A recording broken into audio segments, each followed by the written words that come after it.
So up next, I would like to introduce Jim and Selina Rogers, who operate a farm and cattle rest stop in the Kapuskasing area. They'll be talking about their operation and about their experiences moving their farm to Northern Ontario from Saskatchewan. So over to you, Selina. Hi, thank you, Cameron, for inviting us to share a bit of our journey moving here. So we, as you said, we are at, we come from North Balfour, Saskatchewan, and we moved to Kapuskasing.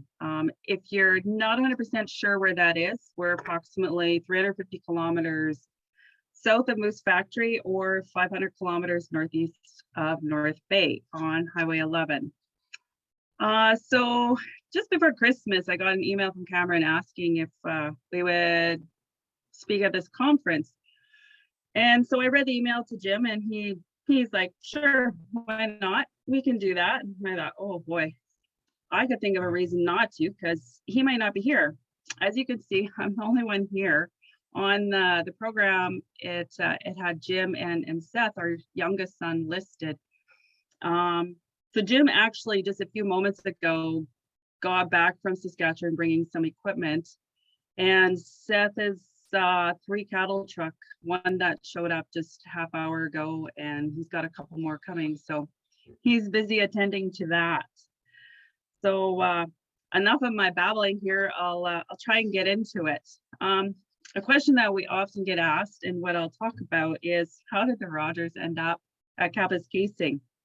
And what barriers do we see here? So just to give you a little bit of history, 2015, July, we were chatting with an acquaintance, and she told us about the Great Clay Belt here up along Highway 11, and she said we should take a drive and come check it out. Well, being naturally curious and interested in anything agriculture, we mulled it over for a little bit, checked out Google Street View, and we jumped in the car, packed up our 4 kids, and we were out here, I think, the following week. So we toured everything up here from Hearst to New Liskeard. After we left Thunder Bay, we went through Nipigon, and after we seen a sign, we were like, oh, there's no gas for a while. We learned that when you leave Nipigon, you be sure you have your tank full of fuel. And we were fortunate, the gas station was still open. We were able to fill up a few extra kilometers, and we made it to Cap, got out of the car, stretched, grabbed a bite to eat, and we were excited to see what there was up here. So after that first trip, we made several more, and we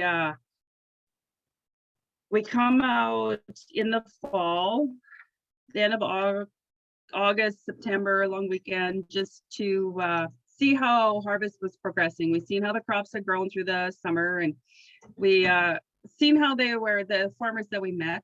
We went back and visited them, seeing what was happening, where they were staged harvest. And so trip number 2, on the way home, what do you do for 24 hours? Well, we chatted about what the possibilities look like pioneering. In a sense, that's what you would be doing up here. And it was a fascinating opportunity that we seen. So the question was, could we make it as modern day pioneers? And over 24 hours, we decided that maybe we could. We have better technology and equipment to do the jobs than our original pioneers did up here. So the decision was made to see if we could invest, buy land. Because if you can't buy land, there's no point in coming. We reached out to a few realtors. Consequently, nothing happened on that trip out. So we thought, well, we're here. We popped into a couple of municipal offices. And the one stop was at Valrita, and we were given a guy to talk to. He was looking at selling his little house, and he had 200 acres. So we went over, knocked on his door, asked him if this was, something he was interested in doing. He said, yeah. So we checked stuff out. We made an offer to him. That was some of the first land that we bought. So that puts us into 2016, the spring of 2016. So through the spring and the summer, we now had 350 acres. Well, it's not enough to move us here, but we can start looking at land clearing equipment and, keep researching what is going to be needed to make a career out here, to make the move. And so that fall, in November of 2017, we listed our land, our house, everything in Saskatchewan. We listed it for sale in a few short weeks. And I say that in December, we were signing papers and we were packing trailers and boxes and loading. And December, around the 20th, the 19th, I think it was, we were 2 pickups, trailers, making the first of many trips, moving our family and our farm slowly to, at that point, was on Tremblay Road at Valrita. So we arrived just a couple of days before Christmas. We spent Christmas of 2017 in Northern Ontario.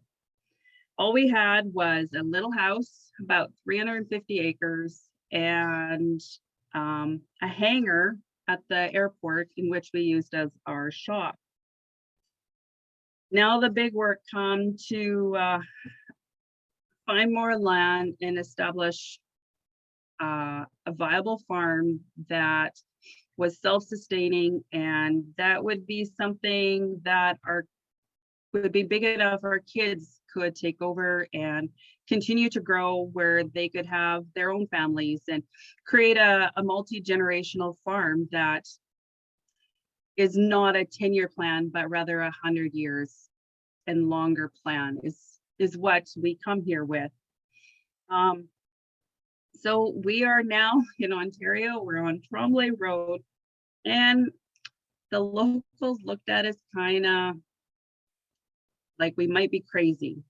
Some actually told us they thought we were crazy to leave Saskatchewan and come to Northern Ontario where there's bush.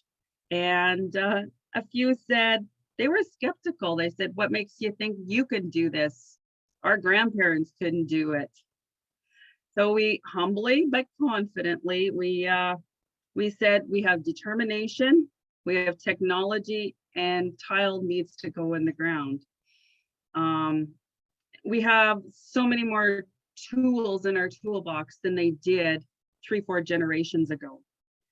So, 3-4 generations of farmers have been lost from the north. And as a farmer, it's really sad that there's so many empty fields that are growing back with scrub bush that you can see where they had the cows, where they had sheep, where they grew crops. And so while that's sad, it's also yet exciting that there's so much potential out here. I'm going to fast forward us to today. This year, we are planting our 4th crop. And this year, we will be seeding 1,700 acres, and that will consist of canola, oats, a dab of wheat, and about 50 acres of soybeans. Last year, we did soybeans, 50 acres. We felt that there was room for improvement and that we wanted to give them another go. I believe they averaged about 30 bushels the acre. So not bad for a first go on them. They had a really hot year. They had some stress. So hopefully this year we can do a little better. And last year we threw in about 40, 50 acres, give or take, of hemp.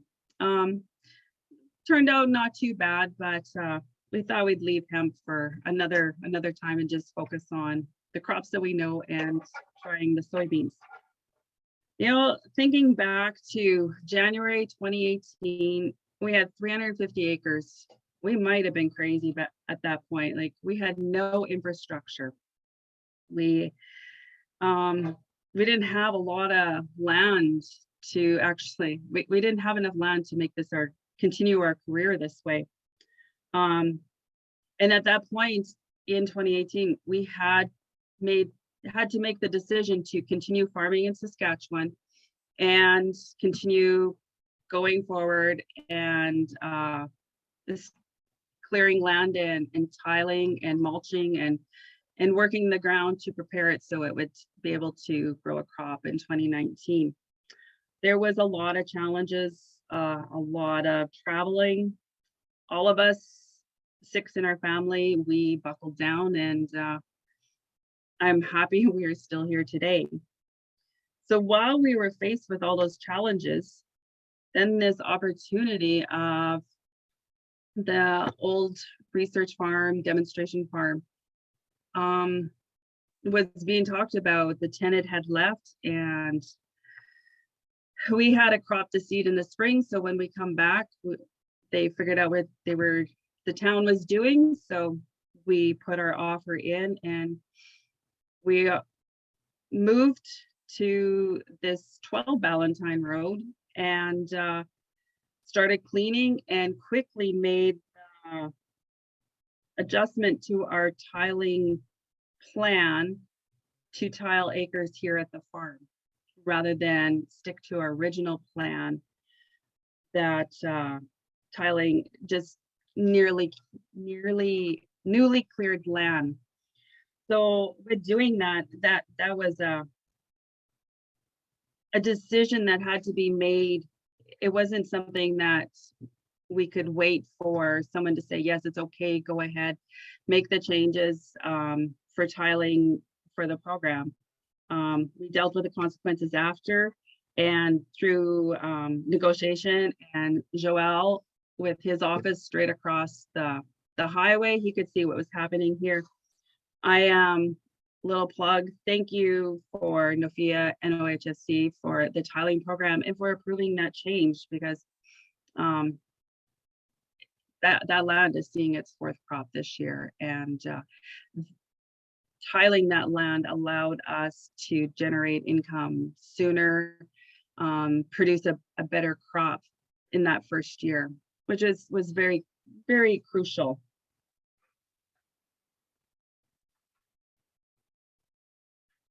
So with agriculture, with that experience, you have to, we farmers, we know this, that we have to be willing and ready to make changes as the challenges are presented every day. Some of those challenges that we all can relate to is the weather, crop input prices, foreign markets, domestic markets, foreign and domestic policies. These impact farmers every day. And another challenge out here, as we were exploring, and the financial institutions do not recognize agriculture up here along Highway 11, anything past Matheson. It's just viewed as unattainable. So we knew that we had to dig in and be very particular on how we spent our funds and how we set up, and to make the best decisions with the best information that we had. And so just really quickly, the programs that NOFIA puts on, NOHFC, the SNAP, and the government programs for hiring youth with agriculture, these are really, really beneficial. They're a huge help for getting smaller projects done, to getting the bigger ones, and just helping farmers get a footing as we make a change to a more challenging environment than what many of us are used to. So how did our kids fit into the farm? Well, they are now today 20 and 19 years old, our oldest son and daughter. And then our next two are this spring turning 18 and 16 years old. So they were quite small when we come, but they're all starting to find a little piece of the farm that they enjoy the most. Our oldest, when we moved here, he worked with our neighbor, the local tiler, clay belt drainage, Jerry Dennison. And so for 4 years, he learned tiling. He got his tiling license. And after now, this fall, he said to his dad, he said, "Dad, I want to go manage Saskatchewan. You know, there's a few acres there. Grandpa's still there. I'll go work with him." So that's what he's going to do. He's going to go back and he's going to manage that, get a little more experience under his belt, and get his trucking license so he can move grain. And he likes to do a little bit of everything. And so it's exciting to see. I would like him to stay here in Ontario, but yet Saskatchewan, and there's still family there. So hopefully we can get enough where I can get him back out here permanently. He still says he wants to make Northern Ontario his home. So fingers are crossed. Our middle son, who is 17 right now, he'll be 18 soon.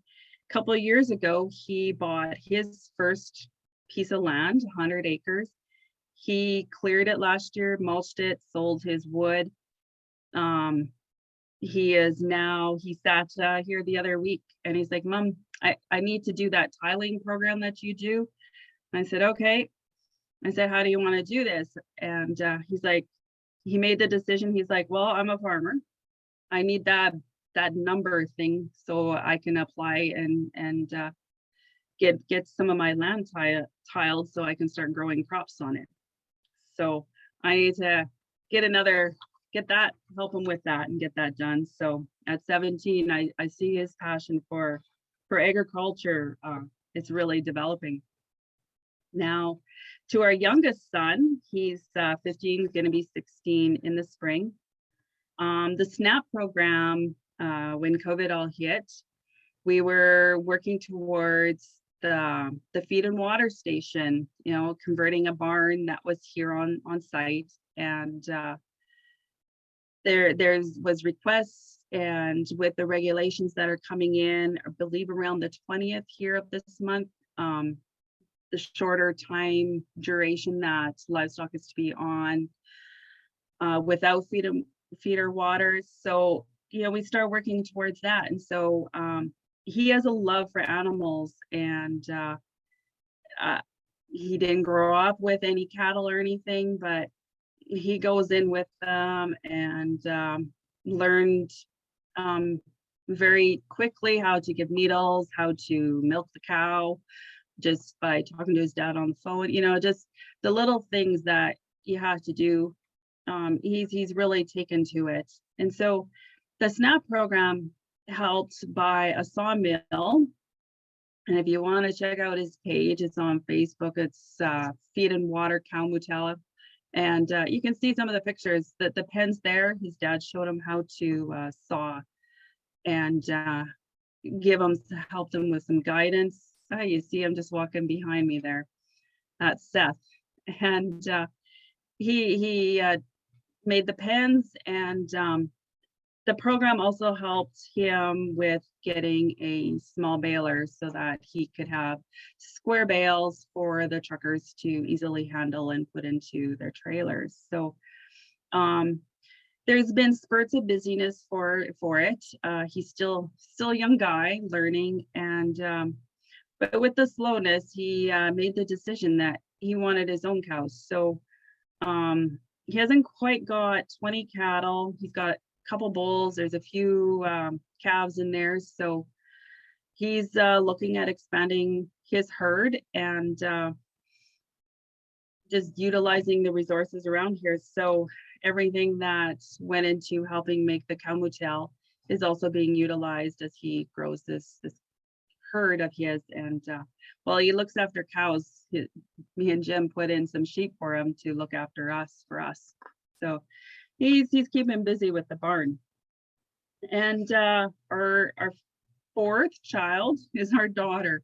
And back in March, she quit her job at Tim Hortons to come work on the farm full time.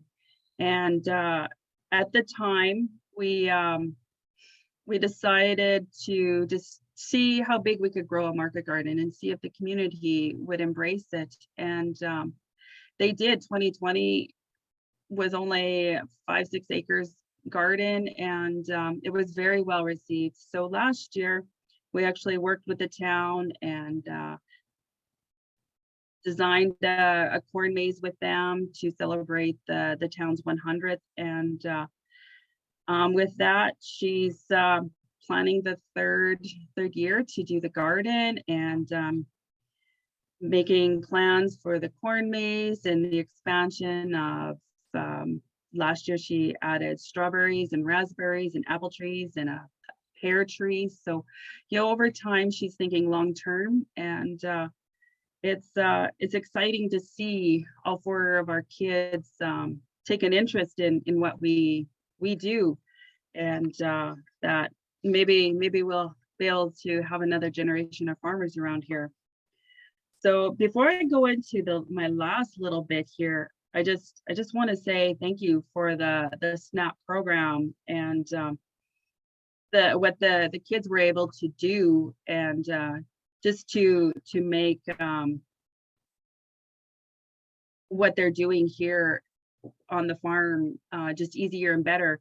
I didn't mention, like, for SNAP, Brina with the garden, it's enabled her to buy a few smaller pieces of equipment, a potato harvester, garlic planter, some cedar, vegetable wash plant. You know, everything's a little bit old, but it definitely is made her life easier and is able to her to be competitive and to keep prices affordable and to meet the needs of the community. So after this bit of babbling, I hope you have a little more insight as to who the Rogers are and what brought them to Northern Ontario. I touched really briefly on the challenges we face. I've identified about 6 that we, and I'm sure many other people run into this, that are challenges. Like, I don't want to think them too much as barriers, but they're challenges. And I look at challenges as something that we have to think about. It builds our strengths. It helps us when we complete that challenge. It gives us a sense of satisfaction and accomplishment of a job completed. So like everyone, we strive to position ourselves to succeed, and being able to make adjustments and adapt to an ever rapidly changing environment, whether that be our weather environment, our political environment, or just all the environments that we are faced with. So our first challenge is land. The availability of private land, it's there, but it's not for sale. There's a lot that's not for sale. There's a lot of crown land out here, and forestry is very much ahead of farming in that, but the process to go through and buy land from the crown through with M&R, we started application process back in 2017 with them. It's a very, very slow process. I'm happy that as we continue talking, there are consultations now happening, and that's exciting to see. They've also been able to see that we're here working on our 4th year. So that is something that the process of land and the application process, how do they figure out who is going to keep this as agriculture. There's some processes that this really needs to be looked at in the higher levels. The next challenge that made me really nervous was learning about soil compaction and tile drainage, something we don't have in Saskatchewan. Quick story is 2019, our very first crop to grow, to be planted, we still had the land to finish preparing so we could plant it. Jim had to go back to Saskatchewan and look after that crop and getting that going. And so me and our oldest and our daughter, we were out here. And he's like, just plow it and work it and it'll be good. You'll know when to go. And he checks back a couple of times. He's running around in a t-shirt. I still have a toque on my head because it's still cold here. He's like, how's it going? I'm like, well, there's still ice chunks in the ground. Oh, maybe wait a little bit. I'm like, yeah, we'll wait a little bit. I was pretty nervous, but thankfully, I think we timed it pretty decent. We had a good crop out of that. So, but just learning about how to keep your land, keep your soil healthy, keep it not compacted, and that is, you know, it's definitely something that one has to learn. There is a shorter climate depending what part of the country, what part of the province you come from. For us, yes, the spring is much cooler, but the fall I think is much nicer. The climate very similar to what we come from. You could freeze, you most likely will freeze in May. You very probably will see a frost in June. And in Saskatchewan, where we were, July and August, July generally was okay, but August, yeah, you'd probably see somewhere in your farm get hit with frost. So it's definitely different. There's a challenge to it, but learning and planning as best you can, mitigating risks is, you know, is something you have to do. And when you come here, what it was like down south or what it was like out west, you have to bring your experience, but you have to leave that behind and you have to focus on and talk to the locals. What is it like here? And not be looking in the rearview mirror, because you'll never go forward if you keep that way. The financial institutions here, for new farmers coming in, I mentioned earlier, they do not view Northern Ontario as a place to invest in. Agriculture is not, you talk to local bank managers and people who want to set up an account and they're excited and they're gung-ho. And we're just too far on the other side of Matheson. And they just get told no.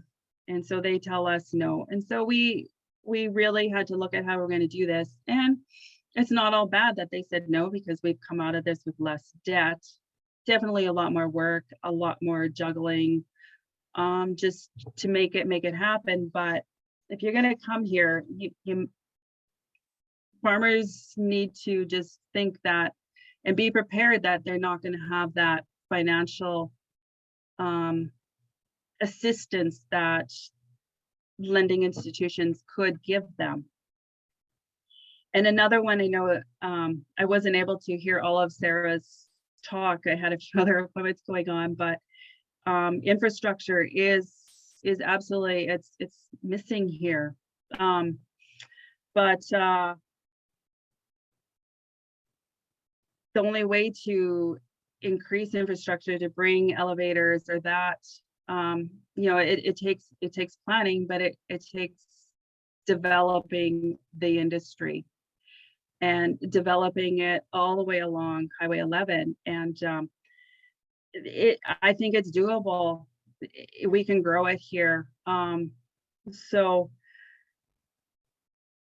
in the meantime, while the infrastructure is not here, it's 4 hours away or 7 hours away, depending, you know, the network to move supplies, it's, you know, it's pretty good. And I'm thankful for that. And we had to make the adjustment to plan to have backup bearings, belts that are not a bush machine that you can go into town and pick up.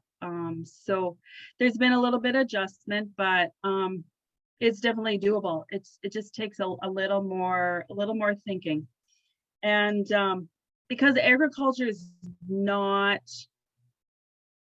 really an industry up here yet, there is misunderstanding with it. And so it's important for the locals and the leaders of the communities to see what you're doing, to ask their questions, and to understand. And after they get to know you for a bit, I think they do see that we have the environment, the soil, we have our best interests to look after these resources. So just as I begin to close here, this region, it is beautiful and it is underdeveloped. It is so full of potential that it would be wonderful to see more agriculture here. For those who are contemplating or looking to the north, like way north, come 5 hours on the other side of North Bay, you can grow crops here.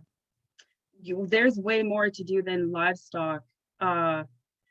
You have to plan, you have to think about, you have to be flexible and think about how to get the job done. And sometimes it's grabbing that extra cup of coffee and thinking, well, it might rain in 3 days, that's when I'll sleep. So again, I want to thank NOFIA, NOHSC, Nican, SNAP.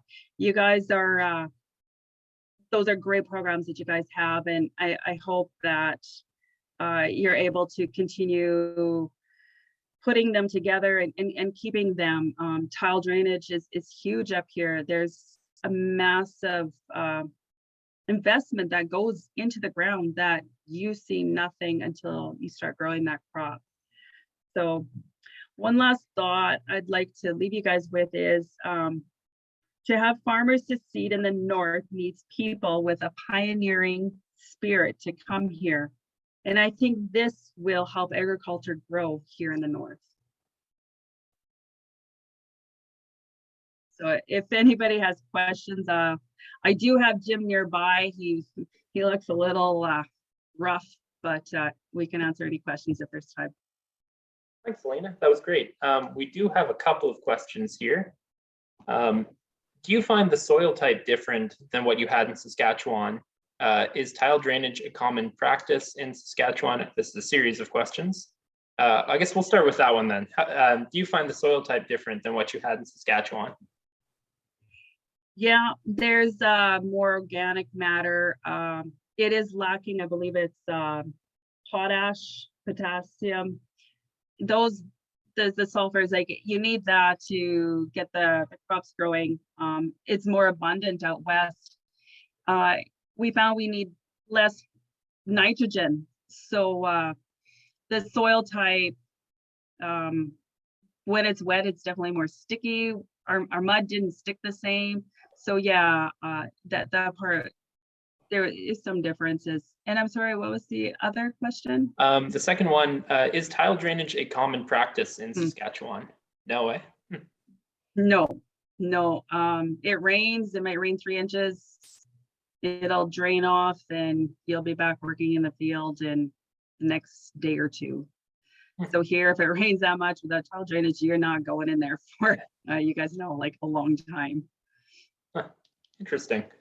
Can you explain your strategy for crop marketing, and do you use the closest elevator? Our strategy, Jim should come by, he watches. We do try to forward market as much as possible so we can budget our costs in that. Our nearest elevator we use is Earlton, and so there was a couple of years where we were able to load grain on the train, and we utilized that as much as possible. Trucks come up. The train, if they can get rail cars again, that is a definite advantage. And we did put up grain storage, and so being able to store your grain is very important out here.